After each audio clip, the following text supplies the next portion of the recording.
In today's video, I'm going to teach you how to save email as PDF in Yahoo Mail.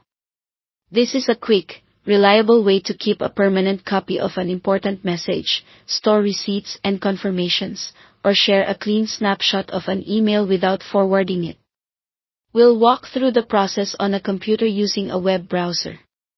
Start by signing into your Yahoo Mail account through the regular Yahoo login page. Once you're in, head to your inbox and locate the specific email you want to save. Open that message so it's fully displayed on screen. It's best to expand any collapsed section so everything you need is visible in the print preview later. Next, look for the print option. You'll typically find a small printer icon near the top of the message or within a menu. If you prefer shortcuts, press Ctrl+P on Windows or Command+P on a Mac. Both actions open your browser's print dialog, which is exactly where we want to be. In the print window, find the destination or printer field. Click the drop-down and choose Save as PDF. You should see a preview of how the email will look as a PDF. Take a moment to glance over the preview to ensure the entire message is included. If your print dialog offers options like pages, layout, or margins, leave them as they are unless you need a specific format. The default settings usually work well for email.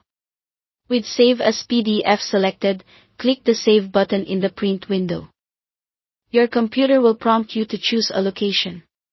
Pick a folder where you'll remember to find the file later, such as Documents or a Project folder. This small step makes retrieval much easier down the line. Before you finalize, you can rename the file for clarity. A descriptive name like Order Confirmation March 2025 or Client Update Follow-up will make searching simpler. Avoid including sensitive details in the file name. When you're ready, click Save again.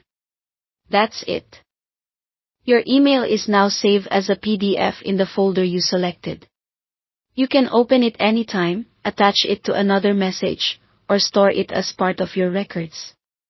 If the original email includes large attachments, remember that the PDF captures the email content and any inline images shown, but attached files themselves won't be embedded. You'd keep those separately if needed. You now have a clean, portable copy of your email that looks the same on any device. Thanks for watching, and feel free to repeat these steps for any message you want to archive or share as a PDF.